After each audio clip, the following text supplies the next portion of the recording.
harus banget tahu bahwa pengeluaran itu tidak boleh lebih besar daripada pendapatan. Ya, ini aja tuh krusial banget, banyak ya milenial yang masih belum bisa mengatur ini.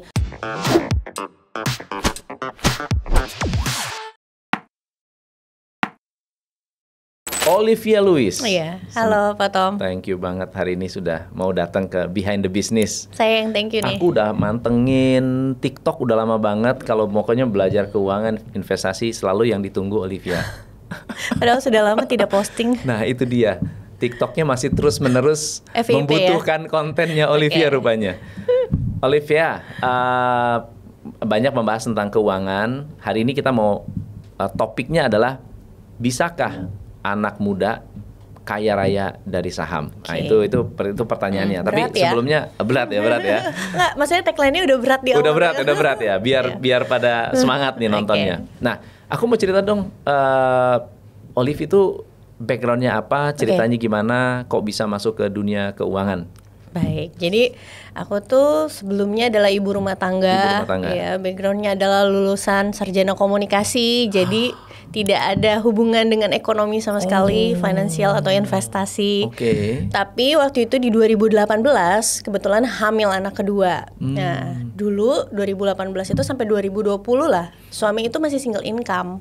Ya, jadi karena aku ibu rumah tangga gitu ya, di rumah single income. Nah, mau punya anak kedua, biasa ibu-ibu kan bawaannya melo kalau lagi hamil, hormon kan.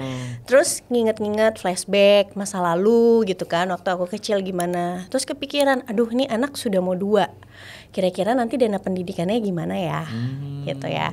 Nah, karena waktu itu suami masih single income, kita punya KPR, Pak Tom. KPR-nya aja tuh sudah 30% dari income suami. Gitu kan. Nah, sedangkan kita juga kan butuh biaya hidup, butuh ya nanti bayar uang sekolah SD, SMP, belum yang lain-lain. Gimana nih nanti bayar kuliah gitu, 2 anak. Cari-cari tahu gimana caranya. Oh, ternyata ada yang namanya investasi nih, bisa jadi kendaraan untuk mencapai financial goals, yaitu dana pendidikan untuk anak kuliah nanti. Nah, itulah awal mulanya. Jadi 2018, belum lama dong ya? Belum lama, 4 tahun yang lalu. Wow, tapi kok bisa expert seperti itu? Gimana ceritanya? Ya itulah, mungkin karena kita ada tujuan ya. Jadi belajarnya kan juga sudah pasti serius gitu ya. Jangan sampai kita terjun duluan tanpa tidak mengetahui apa-apa. Backgroundnya adalah karena dulu waktu aku kecil mama itu single parent dan aku sempat putus sekolah, Coach Tom, di kelas 2 SMA karena nggak ada biaya. Jadi aku waktu itu harus kerja dulu, baru punya uang lagi lanjutin sekolah dan kuliah. Nah, aku nggak mau nih anak-anakku seperti itu gitu kan. That's why aku belajar bener-bener gimana bisa ngumpulin nih dana pendidikan itu gitu. Akhirnya cari tahu, ketemulah satu account yang ngajarin nih investasi. Karena dulu baca bukunya Robert Kiyosaki yang judulnya Second Chance dan buku-buku yang lain. Di situ ditulis bahwa biasanya kalau tujuan finansialnya itu jangka panjang, cocoknya instrumennya apa aja. Salah satunya adalah saham. Saham, itu ya rupanya ya. Jadi akhirnya cari-cari tempat belajar saham, ketemulah satu komunitas. Apa tuh komunitasnya? Boleh namanya cerita? Investor Muda. Investor Muda? Iya. Masih ada sampai sekarang? Masih, dan dulu dari aku belajar di sana, member, sampai sekarang akhirnya jadi deket banget sama founder-foundernya karena mereka juga merasa aku adalah salah satu anak didiknya mereka yang sukses. Iya. Oke. Investor Muda, satu komunitas, tapi juga di sana banyak belajar juga ya? Ya, banyak belajar karena kan di Investor Muda itu kita nggak cuma diajarin tentang investasi saham, tapi bagaimana kita mengelola keuangannya juga. Jadi jangan langsung lompat. Kita kan kebanyakan orang mau investasi tuh langsung lompat tanpa kita tahu dulu dasar-dasar pengaturan keuangan. Nah, di Investor Muda kita diajarin juga gimana cara kita mengelola keuangan.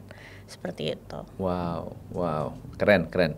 Jadi gara-gara jadi punya goal besar, lalu kemudian memikirkan kira-kira instrumen apa yang cocok, nyari temen, nyari komunitas, dan akhirnya ketemu komunitas yang cocok ya. Nah, hari ini kan banyak anak muda yang punya goal juga, pengen kaya, pengen sukses, apalagi dengan adanya sosial media itu cepat sekali orang itu menilai, memutuskan, siapa namanya, orang ini bilang Awas nih nanti gudang garam bakal begini, wah langsung beli. Atau nanti ada Adaro lagi naik batu bara, wah langsung beli. Kira-kira pengambilan keputusan itu tepat nggak sih? Berdasarkan kata orang. Itu jadinya kan herding behavior ya, dan itu memang marak sekali terjadi terutama sejak tahun 2020. 2020 ya? Dikarenakan pandemi. Ya mungkin kan sebenarnya udah lama, cuma 2020 itu makin hot dikarenakan pertama pandemi, orang nggak kemana-mana. Mereka banyakan di rumah, kita banyakan di rumah. Jadi kita konsumsi konten kan, akhirnya ada salah satu platform yaitu tadi TikTok booming. Nah akhirnya informasi itu gampang sekali tersebar luas gitu. Akhirnya melahirkan banyak influencer, dan mungkin ketika 2020 marketnya itu gampang, kita beli apapun make money gitu kan. Mau beli kripto make money, mau beli saham, ibaratnya ada peribahasa kan, monyet buang duit aja pasti jadi kaya gitu. Itu bener. 2020. Tapi banyak orang yang nggak tahu gimana cara market bekerja setelah itu gitu kan. Akhirnya banyak herding behavior yang mereka rasa kayaknya orang ini kompeten gitu kan, ya mereka ikutin apa yang mereka beli, dan itu biasanya nanti baru ketahuan bahwa itu merusak tujuan keuangan mereka itu 1-2 tahun kemudian. 1-2 tahun kemudian. Karena ketika marketnya sudah kembali normal dan uang tidak bisa dihasilkan semudah itu dari market, baru orang akan merasakan ya tidak segampang itu. Oke. Berarti ada sebuah kebiasaan yang dimiliki oleh Gen Z, milenial terhadap pengelolaan keuangan. Kira-kira apa sih yang salah dari mereka? Ya pertama adalah rasa ingin cepat kaya itu tadi. Rasa ingin cepat kaya, itu nggak boleh tuh ya? Nggak boleh. Itu kan sama aja sebenarnya mereka greedy kan. Nggak usah yang di legal. Akhirnya kenapa banyak milenial dan juga Gen Z kena investasi bodong? Ya karena mereka pengen cepet kaya gitu ya. 2020 sampai 2021 awal mungkin cari kerjaan yang benar itu susah. Mereka misalnya yang di PHK punya uang kan. Betul, punya uang nganggur. Punya uang nganggur, mereka bingung mau ngapain. Harusnya kan kalau zaman dulu orang punya uang nganggur, mereka buka bisnis kan, bisnis real. Dan mereka ngelihat di market kayaknya gampang, ya udah mereka cemplungin aja. Mungkin 1-2 kali gampang banget dapet cuannya. Ketiga kali mereka masukin semua uangnya, ternyata market nggak berjalan sesuai keinginan mereka. Jadi greed itu. Ini aku mau nanya nih, kenapa kalau kita masukin uangnya kecil, untungnya gede? Giliran masukin uangnya gede, nggak untung-untung malah nyangkut. Kenapa tuh? Karena biasanya kalau uangnya udah gede itu udah fear of missing out ketemunya. Jadi ngerasa misalnya kan kalau di market itu biasanya ada faktor luck untuk orang-orang yang baru terjun. Faktor luck yang baru terjun. Itu ada tuh ya? Ada biasanya. Jadi awal-awal tuh kayak gampang banget, iya kan? Akhirnya 1-2 kali, wah gampang nih, kayaknya make money nih. Ternyata yang ketiga kali dia merasa kayaknya analisanya dia mungkin udah benar, atau dia percaya sama orang tersebut kayak selalu benar gitu. Padahal ya orang kan bisa saja salah gitu kan. Akhirnya dia masukin uang semuanya. Begitu nyemplung, nyangkut di atas gitu ya, dan susah banget turunnya, atau susah banget naiknya lagi.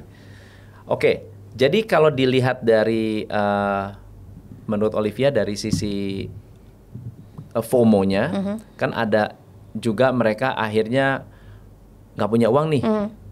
Karena nggak punya uang, mereka pinjam dari pinjol untuk investasi. Itu ada nggak? Ada. Jadi itu juga masuk ke dalam bias ya. Kenapa banyak orang yang mungkin akhirnya trauma di market karena mereka membeli sesuatu yang di luar kendali mereka gitu. Jadi misalnya nggak cuma tentang barang aja ya impulsif itu. Jadi kalau kita belum bisa beli mobil A, orang rela berhutang. Di market juga ada. Ada. Mereka ngerasa kayaknya mereka yakin banget ini akan naik gitu ya sahamnya atau misalnya koinnya. Mereka pinjem atau mereka gadein aset mereka, akhirnya mereka cemplungin di situ dan gagal. Wow. Itu banyak kejadian. Akhirnya banyak yang kecewa, bunuh diri. Akhirnya yang disalahin si instrumennya. Yang disalahkan adalah si instrumennya. Oke. Jadi kalau kita mau mengenal sesuatu yang mendasar tentang keuangan atau tentang pengelolaan keuangan, apa kira-kira yang harus dikuasai oleh anak-anak milenial, Gen Z? Paling mendasar itu ya harus banget tahu bahwa pengeluaran itu tidak boleh lebih besar daripada pendapatan. Ini aja tuh krusial banget. Banyak ya milenial yang masih belum bisa mengatur ini. Gimana cara ngaturnya? Harus budgeting, harus bikin rencana raca gitu ya setiap bulannya, dicatat keluar masuk uang. Biasanya kenapa kita catat? Supaya kita bisa tahu nih, kita bisa evaluasi bagian bocornya anggaran kita tuh di mana. Kalau kita nggak catat, kadang-kadang kita tuh bayar parkir, kasih tip, keluar masuk kan dikit kecil ya. Padahal mungkin kalau kita catat ternyata banyak juga gitu. Nah, kita evaluasi kira-kira yang bisa kita cut itu di bagian mana gitu ya. Kalau misalnya dari cash flow-nya aja sudah sehat gitu, pendapatan lebih besar daripada pengeluaran, baru bisa ke yang lain-lainnya. Nah, sebelum lompat ke investasi harusnya punya dulu nih dana darurat. Kenapa kalau misalnya market crash itu harga jadi dari murah tambah murah lagi gitu ya, karena efek kepanikan. Karena ada orang-orang yang mungkin mereka itu tidak secure atau nggak punya uang lainnya gitu ya untuk kehidupan mereka, tapi mereka taruh semua uangnya di capital market. Jadi ketika misalnya harganya turun, lalu tiba-tiba mereka kena PHK atau misalnya pengurangan gaji, kan mereka butuh uang lain kan, mereka harus jual saham mereka di harga yang nggak mereka inginkan. Iya, walaupun rugi ya. Iya, yang harusnya misalnya contoh 2020 ya, saham-saham itu pulihnya cepet banget loh, Pak Tom. Betul ya. Iya, tidak sampai setahun sudah pulih. Betul. Saya beli BCA lagi murah banget, itu untungnya. Iya kan? Oke lah, mantap lah. Tapi sekarang nungguin turun lagi nggak dapet. Iya. Nah, makanya ibarat waktu itu kalau misalnya ada teman-teman yang punya, dia nggak bisa average down karena dia punya di average atas. Sebenarnya beli BCA BBRI udah balik kan harganya betul. Gitu. Tapi karena keadaan mereka nggak punya dana darurat, akhirnya mengharuskan mereka menjual saham yang mereka punya di harga yang nggak mereka inginkan. Gitu. Jadi itu dulu, cash flow-nya harus benar, lalu dana daruratnya dulu. Oke, wow. Padahal sesimpel itu. Nggak boleh besar pasak daripada tiang. Tapi yang menyebabkan orang itu tidak bisa mengendalikan itu apa? Yang pertama itu bisa faktor didikan keluarga. Didikan keluarga? Iya. Maksudnya kebiasaan yang ada di dalam keluarga itu. Kalau kita ngelihat orang tua kita bukan tipikal yang bisa nabung atau saving, itu kan sebenarnya akan mempengaruhi subconscious kita dari kecil kan. Contoh kayak aku sama suamiku tuh dulu beda banget. Suamiku tuh tipe yang bisa nabung. Aku tuh enggak waktu sebelum nikah ya. Jadi aku merasa kayak dulu kan aku sebelum nikah juga udah kerja, tapi FTV atau sinetron. Aku merasa kayak bulan depan aku akan punya uang lagi, jadi uang ini aku habisin aja. Paycheck to paycheck, ibaratnya. Banyak yang kayak gitu kan. Banyak gitu. Ya. Tapi setelah menikah, aku tahu bahwa ketika kita menikah, pengeluaran kita akan jauh lebih besar, dan kita harus pikirin gimana caranya nanti ketika kita pensiun, anak kita itu tidak menanggung hidup kita. Iya, hutang dan hidup kita. Karena biar gimana anak yang kita lahirkan itu bukanlah investasi, tapi memang kita yang meminta mereka untuk lahir gitu. Tapi banyak tuh orang tua yang anak itu investasi. Itu kamu nanti kalau udah gede, udah tua, biasa ngurusin orang tuanya. Dan itulah hasilnya sandwich generation ya. Oke, nah sekarang kita masuk ke instrumen bagaimana cara anak muda bisa kaya. Apalagi sebetulnya kalau Warren Buffett mulai investasi saham dari umur 11 tahun. Dan menurut dia itu masih udah telat gitu ya. Jadi anak-anak muda yang sekarang usia 20 tahun sebetulnya sudah boleh memulai ya. Iya, sudah boleh memulai. Nah, kira-kira instrumen apa yang cocok untuk long term? Kalau saya mau, misalnya saya mau anak saya nih, gimana ya supaya mereka nanti waktu udah gede, sekarang saya masih berpenghasilan nih. Nanti waktu udah gede kuliah saya nggak usah pusing, saya punya dana, tapi saya nggak mau deposito atau asuransi dong, betul nggak ya? Betul. Gimana tuh? Oke, jadi kalau paling gampang biasanya kan kalau investasinya jangka waktu sampai 1 tahun, kita cari instrumen yang cocok untuk jangka pendek, misalnya deposito atau juga reksadana pasar uang, karena alasannya itu minim volatilitas. Jadi amit-amit kalau misalnya kita mau cairin, dia tuh nggak lagi turun lah ibarat kata, ya kan. Nah yang kedua adalah kalau misalnya kita mau investasi jangka waktu 1-3 tahun gitu ya, jangka menengah. Ini cocoknya di reksadana pendapatan tetap atau misalnya obligasi atau misalnya juga emas batangan ya, bukan emas perhiasan. Lalu untuk jangka panjang misalnya di atas 5 tahun kita cari instrumen investasi yang memang cocok gitu ya, kasih return tinggi dalam jangka panjang. Misalnya adalah saham atau reksadana saham seperti itu. Memang ini volatilitasnya biasanya makin panjang sebuah instrumen, volatilitasnya akan semakin tinggi. Oke, reksadana saham itu apa bedanya dengan, atau ada berapa jenis reksadana sih? Jadi kalau paling simpelnya, kalau reksadana itu ada 3 paling umum. Reksadana pasar uang yang isinya adalah deposito dan juga obligasi yang jatuh tempo di bawah 1 tahun. Jadi kalau BCA bilang, mau nggak beli obligasi BCA, gitu, itu reksadana ada tuh. Pasar uang ada. Reksadana ada ya. Ada. Setelah itu reksadana pendapatan tetap. Pendapatan tetap. Ini adalah isinya obligasi yang jatuh tempo di atas 1 tahun. Ada yang obligasi pemerintah, ada yang obligasi corporate. Di atas itu reksadana saham ini isinya adalah saham-saham. Nah, reksadana saham juga biasanya dibagi 2, yang dikelola secara aktif atau dikelola secara pasif.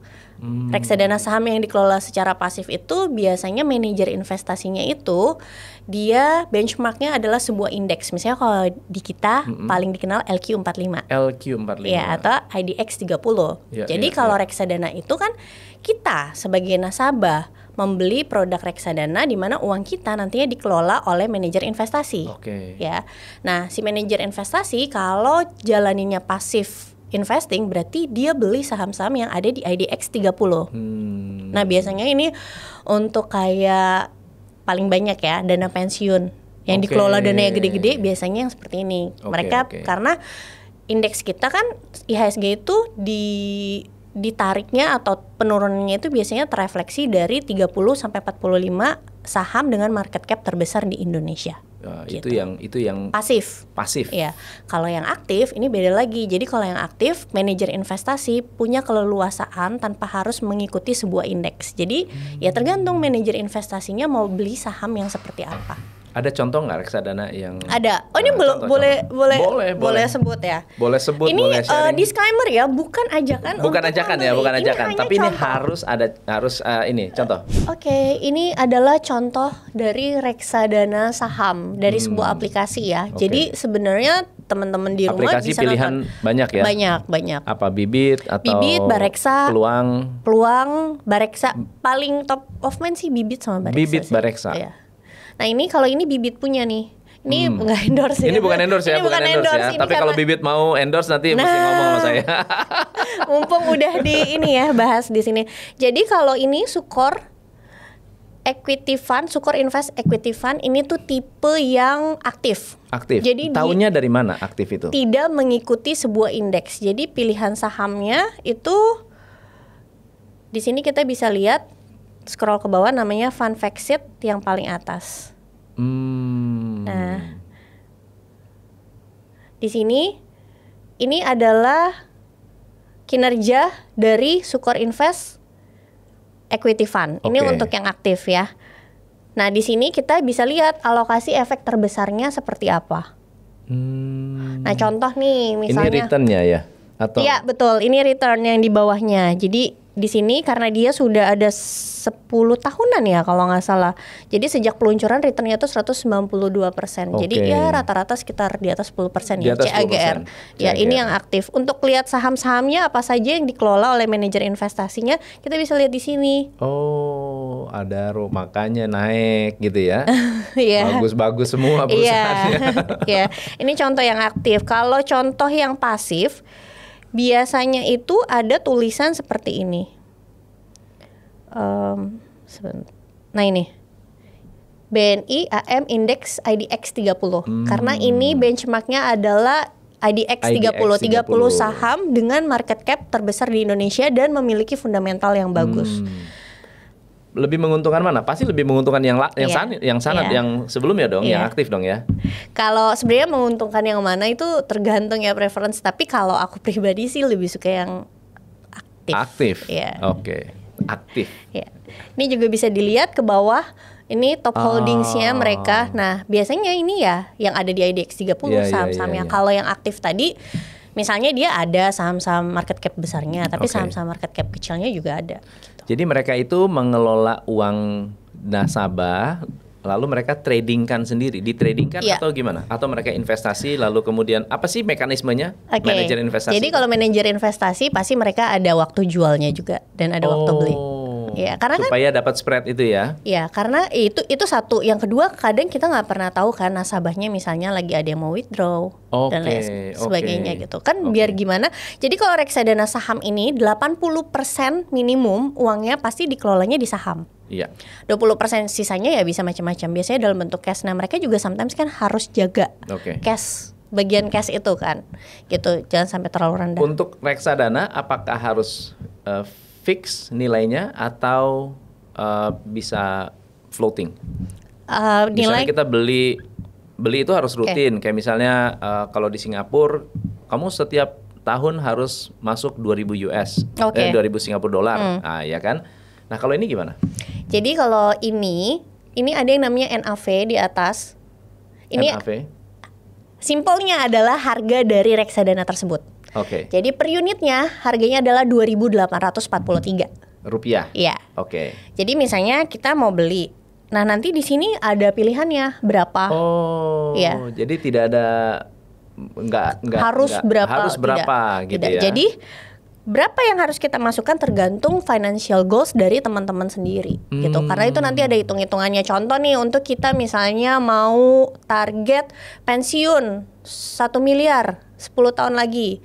Maka kita harus ada hitungannya tuh pakai financial calculator. Kita kira-kira berapa tiap bulannya yang harus kita investasikan di instrumen investasi, katakan yang kasih return misalnya 10% per tahun, seperti itu. Kalau mau aku bikinin simulasinya boleh. Ini asik nih. Jadi ini adalah financial calculator. Ini bisa di-download aja di Google Store dan Apple Store gitu. Jadi mungkin ada yang mau kira-kira pensiun. Kita ini langsung itu aja. Mau pensiun umur berapa, Ja? Sekarang umur lu berapa? Bener, ayo kita hitungin simulasi. Sekarang umurnya Desember besok 26. Mau pensiun usia? Umur? 50 lah kurang. Berarti berapa tahun? Berarti 24 tahun. 24. Jadi Reza mau pensiun di usia 24 tahun, maka kita masukin periodenya 288. Periode ini adalah seberapa panjang Reza melakukan investasi. Kenapa 288? Ini kita kaliin 12. Karena kan ibaratnya Reza mau ngumpulin dana pensiun per bulan. Nah, kita masukin di periode, lalu yang bagian bawah ini compounding kita cari yang monthly. Karena per bulan. Lalu tadi 5 juta ya. 5 juta per bulan future itu berarti 60 juta. 60 kali 13 berarti sebentar. 60 kali 300, sorry. 60 kali 25. 1,5 M. Ya. Jadi mau pensiun nanti di usia 50 tahun itu 5 juta per bulan. Berarti 5 juta per bulan ibaratnya nanti kalau misalnya Reza punya uang ditaruh di instrumen investasi yang kasih passive income 4%, maka bisa ngasilin bunga 60 juta per tahun. 60 juta, ya betul. Iya, berarti uang yang harus diinvestasiin adalah 1,5 miliar. Gede ya? Udah siap? Udah siap. Bismillah. Ibarat Reza sekarang ngumpulin dana pensiun di instrumen investasi yang kasih return 10% per tahun. 10%. Misalnya reksadana saham yang aktif. Lah ya, tadi, itu maksudnya make sense ya? Iya, 10% make sense. itu ya. Maka berapa per bulan? 1,2 juta yang harus Reza. Kecil aja. Iya. Betul, selama 288 bulan untuk mendapatkan angka 1,5 miliar. Nah, nanti duitnya 1,5 miliar diapain gitu kan. Sebenarnya kalau dibelanjain biasa kan orang pensiun itu rata-rata kehidupan di Indonesia itu usia 75 kan. Jadi 20 tahun lah. 1,5 miliar itu 20 tahun cukup sebenarnya, dihabisin aja nggak usah diapa-apain. Tapi kan kita kan pengennya ada warisan buat anak-anak. Nah, 1,5 miliarnya nanti bisa ditaruh di instrumen investasi yang kasih passive income. Misalnya adalah obligasi negara. Dapat cash flow tuh. Iya, jadi hidupnya makan bunga. Makan kupon dari obligasi negara. 1,5M-nya utuh. Jadi induknya jangan diambil. Betul. Kayaknya impian saya juga. Iya. Dari bunga. Makanya bisa. Iya. Bisa, tapi kan masih sehat kan usia 50, jadi masih bisa kerja juga. Iya. Nah, itu lebih bagus lagi Iya. gitu. Ibarat kita gini, kalau kita mencapai financial freedom gitu ya ketika sudah tua, kita tuh jadi bisa milih kan Iya. dengan siapa kita bekerja, apa yang mau kita lakuin. Bener. Kalau kita financial freedom bukan berarti kita diem aja di rumah sarungan kan gitu. Oke. Wow, ini jadi salah satu instrumen yang simple, nggak usah mikir ya. Betul. Nggak usah mikir, asal tahu cara milih. Tapi ada nggak sih yang reksadana yang kolaps gitu? Ada. Ada ya? Ada. Banyak lah di Ada berita banyak banyak ya? ya. Nah, coba. Makanya harus berhati-hati. Jangan sebut Jangan merek. sebut, enggak, maksud saya contohnya case-nya jadi bagaimana tuh dia ini collapse-nya? Ada kan yang sampai saat ini itu bukan, malah ya uang korban nggak balik. Nggak balik. Iya, ada. Tapi yang kasusnya ini besar kan, banget. Judulnya tuh sebetulnya kan bukan investasi bodong, Ya, betul nggak ya? betul, Ini adalah betul. suatu investasi yang resmi, tapi mungkin Ya. salah mengelola, Betul. akhirnya ya begini. Tapi Betul. high risk, high return ya, Betul. itu udah satu resiko. Oke, kelamaan nggak tuh 20 tahun investasi reksadana saham? Kelamaan nggak? Tidak sih. Enggak ya, Tidak. masih oke ya? Soalnya kalau misalnya kita rubah aja waktunya ya. Contoh nih misalnya sekarang Reza umurnya nggak 26, baru nyiapin nih pensiun nanti umur 40. Berarti cuma punya waktu 10 tahun. 10 tahun. Maka berapa? Di sini kita tinggal ganti aja periodenya, berarti punya waktu investasi 120 bulan. Iya. Return 10%. Mau nyampe 1,5 miliar, hasilnya jadi 7 juta. Oh. Jadi investasi itu sangat bergantung Iya, sama iya. waktu. Semakin Walaupun mungkin kamu gajinya udah Iya. besar waktu itu, tapi value-nya jauh lebih Iya. gede ya. lebih ringan kan? Ya lebih ringan dari sekarang, Ja. Saya di sini kita punya office boy, saya tanya ini pertanyaannya. Dan kamu mau ngapain? Bu, saya mau pengen punya tanah di kampung. Harga tanah berapa? Harga tanah sekian. Ya udah, kamu setiap bulan kita potong berapa? Nah, itu disimpan tuh. Disimpan, Iya. ditaruh di koperasi. Iya. Koperasi ya bunga 8% Betul. lah setahun. Dia sekarang udah punya tanah, udah punya Iya. apa? Hanya dari itu aja. Iya. Apalagi kalau lu tuh Tapi memang tuh aku seneng deh, maksudnya Pak Tom melakukan itu, karena biasanya orang itu paling susah kalau untuk membayar diri dia sendiri. Harusnya kita punya pendapatan kan bayar diri kita sendiri. Benar, bayar benar. diri kita tuh dalam artian kita sisihin dulu nih yang buat investasi atau ditabung. Gitu. Banyak orang kebalik, kalau investasinya menabung nanti aja kalau nanti ada aja, sisanya. kalau ada sisanya. Dan biasanya Salah nggak ada tuh. sisanya. Malah kita buka di sini. Siapa yang mau nabung emas? Perusahaan bayarin dulu. Wah, Siapa mau nabung emas? Ini aku bisa Saya. daftar nggak? Boleh. Boleh. Nabung emas berapa? Mau 10 gram, 100 gram, Iya. ya boleh kita beliin 100 gram. Pokoknya disimpan emasnya. Iya. Dicicilnya uang hari saya kita beli. Jadi saat lunas, Iya. harga emasnya udah berapa? Wow. Udah naiknya banyak gitu. Iya. Nah, itu yang kita lakukan. Iya. Ya cara-cara simple, cara-cara sederhana. harusnya banyak corporate ikutin ini ya. Gitu Untuk ya. kesejahteraan karyawannya, iya dong. Kan uang mereka sendiri, Iya. tapi menggunakan ilmu pengetahuan Betul. keuangan gitu. Karena kan banyak yang belum tahu kan literasi keuangan itu. Harusnya dari lingkungan kita juga bantu menyadarkan. Ih, keren. Oke, nah sekarang kita yang agak berat dikit. Oke. Kalau mau beli saham sekarang, kan pasti saham lebih gede dong kemungkinan Oke.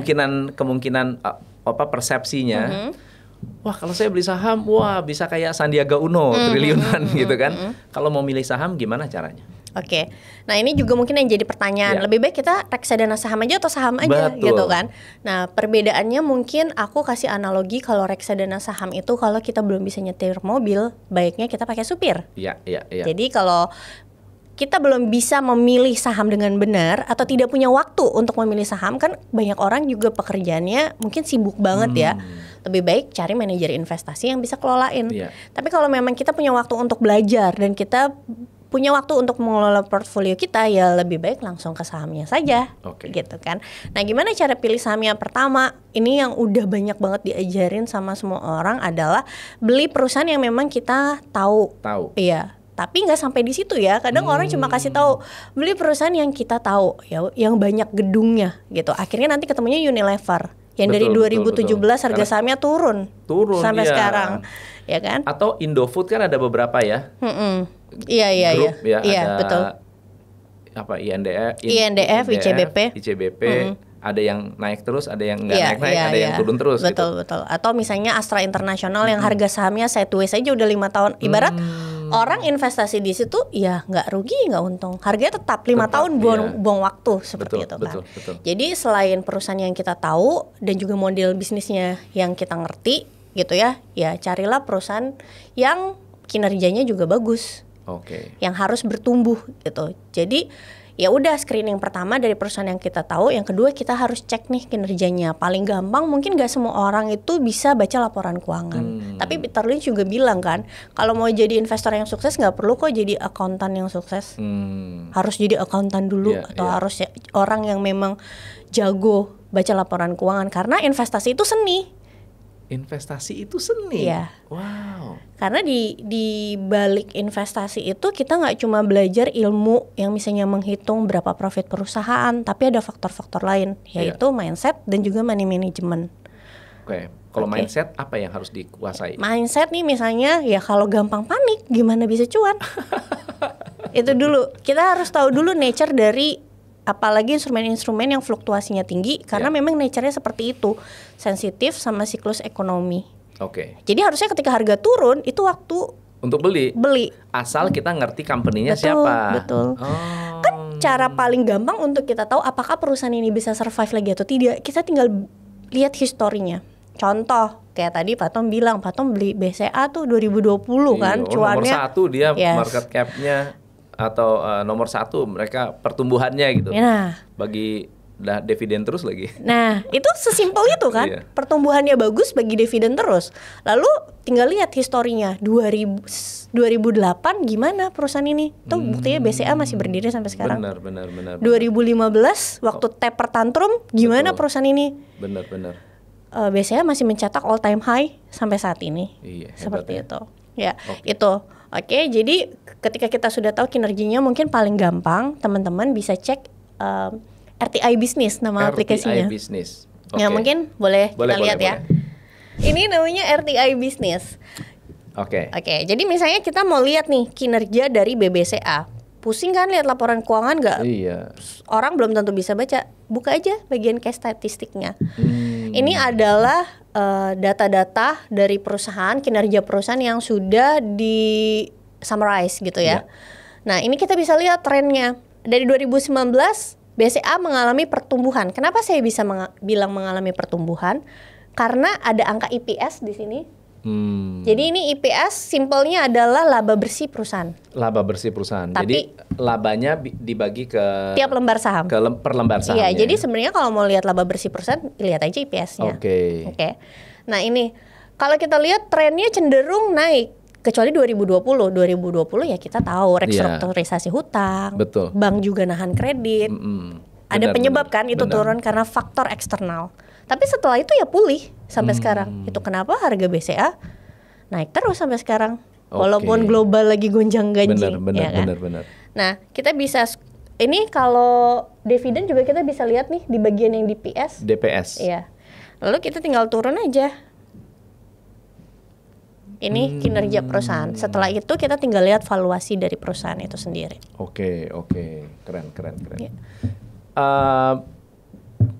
Price book value ratio itu adalah nilai wajar. Ini valuation ya, kita ngomong valuation. Jadi dividend yield itu apa sih?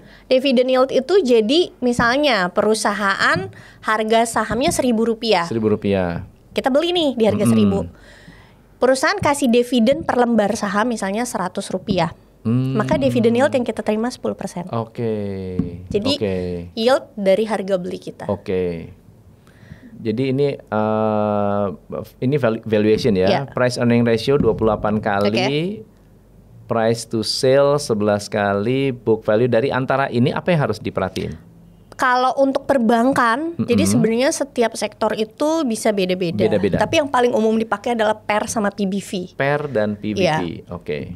Jadi kalau untuk ya teman-teman yang baru mau invest bisa pakai dua ini aja, PER sama PBV. Kalau PER itu jadi ini adalah valuasi yang menghitung seberapa besar harga yang kita bayar atau seberapa mahal harga yang kita bayar terhadap laba bersih yang dihasilkan perusahaan. Jadi misalnya ini contoh per 28 kali, artinya kalau kita beli BCA di harga 8.800, kita membayar 28 kali lebih mahal dari laba bersih yang dihasilkan. Oke. Jadi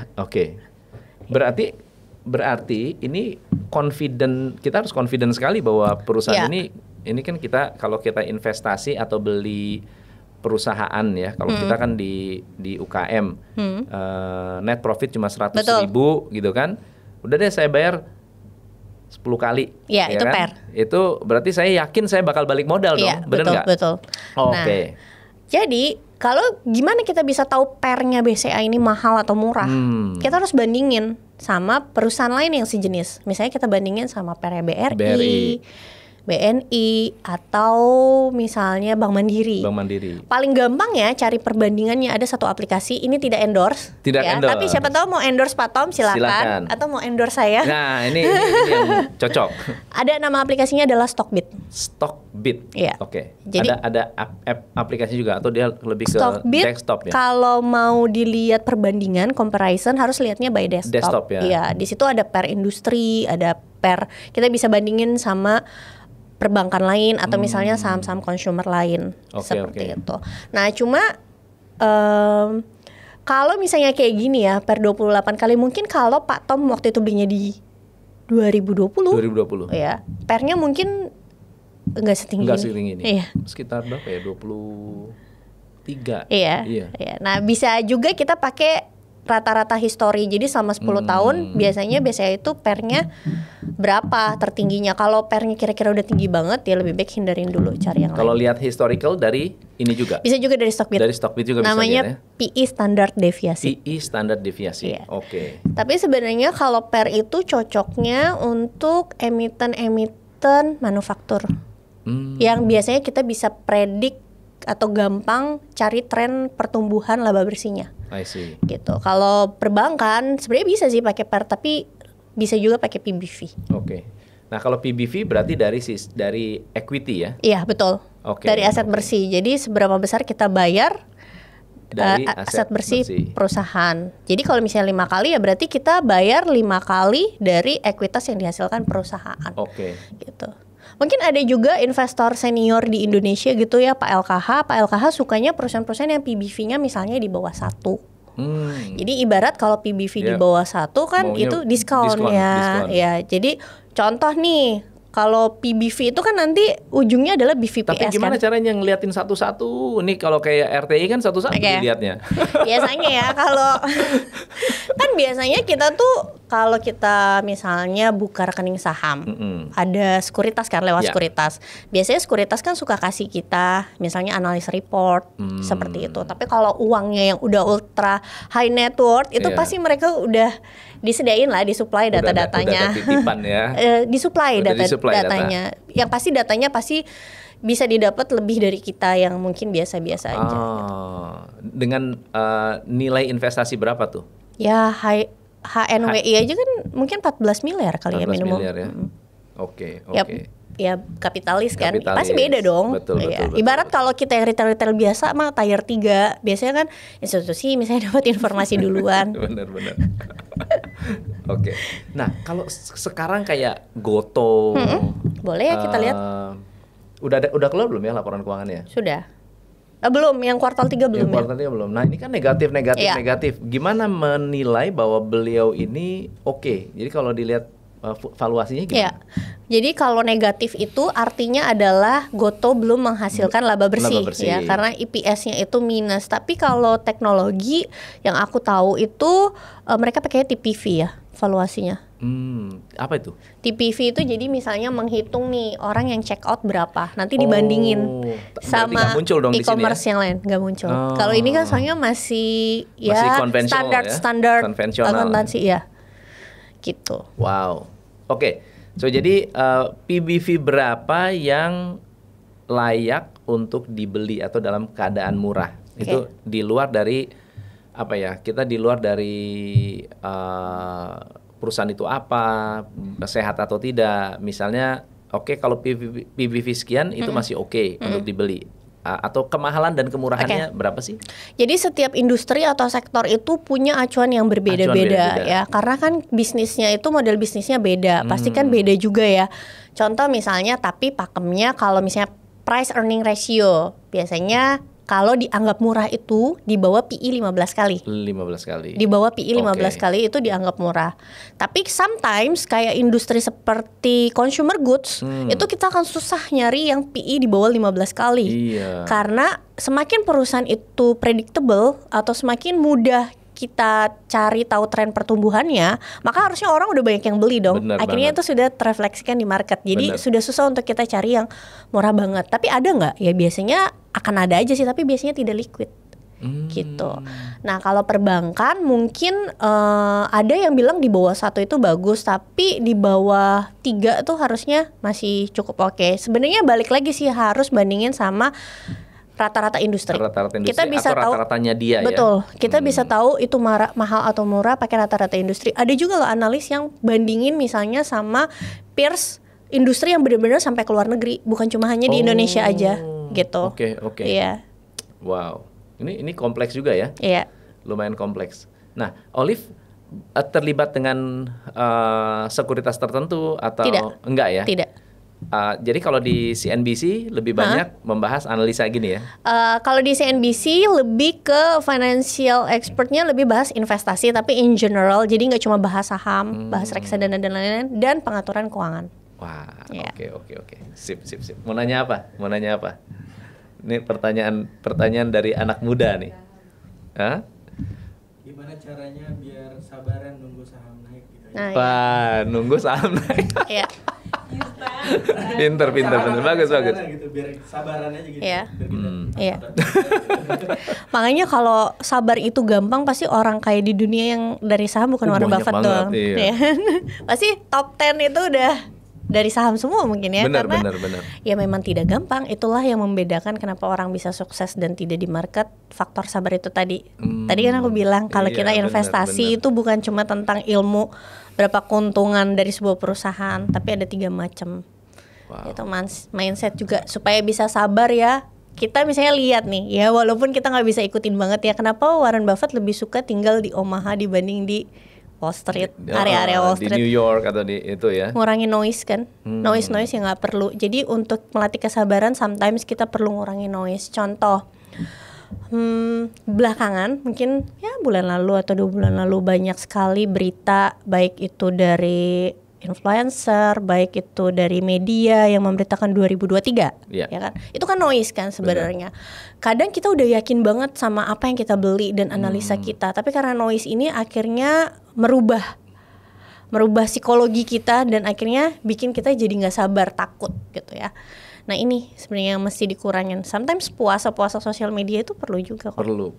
Kalau aku biasanya bandinginnya gini, aku lebih suka misalnya dengerin orang-orang yang memang capable di bidangnya ya. Misalnya contoh Pak Khatib Basri dan lain-lain. Atau misalnya aku nonton sesuatu, aku biasanya cek historisnya.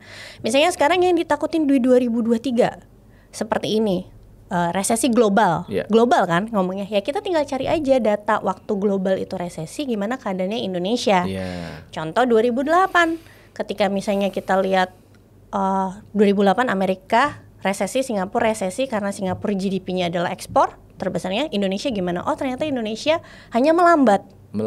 Iya, tidak terkontraksi. Oh ya udah, di situ bisa bikin jiwa tuh aman lagi karena sudah ada data-data itu gitu. Indonesia paling data berat sih biasanya aku. Iya, Indonesia paling berat tuh tahun 97, 98 sebenarnya. Ya, udah kerja belum? Belum kan? Belum, masih 7 tahun. Masih 7 tahun kan? Kalau saya udah kerja, ngerasain tuh tembak-tembakan di Trisakti. Ya itu memang menurut saya yang paling berat dan paling parah. Apalagi kalau dibandingkan 2020 dengan tahun 97, wah jauh banget. 2020 jauh lebih siap lah Indonesia. Apalagi 2023. Nah, ada pertanyaan. Kalau misalnya saya sudah punya saham yang menguntungkan hari ini, misalnya saya udah beli BCA, beli BNI, beli BRI, hari ini udah untung. Lebih baik dijual atau tahan? Nah itu tergantung dari tujuannya apa. Dari tujuannya. Kita di saham itu orang terjun ke saham macam-macam. Ada yang jadi scalper, ada yang jadi trader, ada yang jadi investor. Kalau misalnya scalper gimana? Scalper itu biasanya mereka beli hari itu, jual hari itu, gitu ya. Ketika untung ataupun rugi ya mereka harus cut loss. Kalau trader gimana? Biasanya mereka buy misalnya di titik tertentu dan menjual ketika sudah sampai target di titik tertentu. Ya kalau harga sahamnya sudah sampai ke titik targetnya, berarti jual. Kalau investasi karena biasanya based on valuation, atau ada juga memang orang-orang yang investasi jangka panjang sekali mereka hold, tapi tidak semua saham bisa demikian. Contohnya di Indonesia ya paling bisa kan BCA BBRI gitu. Betul, ya mungkin ada saham-saham lain. Nah kalau saham yang seperti ini ya mungkin bisa hold aja sampai panjang. Tapi kalau saham lainnya ya bisa ketika harga sahamnya sudah mencapai titik valuasi yang kita inginkan atau nilai wajarnya atau di atas nilai wajarnya, ya tidak apa-apa kita taking profit. Jadi keputusan kapan menjual saham itu balik lagi tergantung individunya. Oke. Nih pertanyaan terakhir, kalau beli saham IPO recommended atau enggak? Tapi jujur ya Pak Tom, aku juga kayak misalnya di CNBC gitu ya, karena kan aku kan di CNBC ada handle live juga kan, live Instagram. Kalau kayak udah materinya ngomongin IPO, aku bisa kayak ngomong bisa nggak usah bahas IPO? Ya, bisa nggak jangan dibahas gitu kan? Karena Tapi itu kayaknya dilema banget, karena agak beda ya IPO zaman dulu dengan IPO zaman sekarang. Itu kayaknya beda banget gitu loh. Sekarang siapapun bisa IPO, kayaknya kita lihat perusahaan-perusahaan ini siapa nih, perusahaan kecil ya. Terus kita tahu ownernya, kita tahu dia sebetulnya nggak punya, kenal banget ownernya. Gue tahu ini orang siapa. Terus kemudian IPO. Terus saya bilang, lu gabung ya?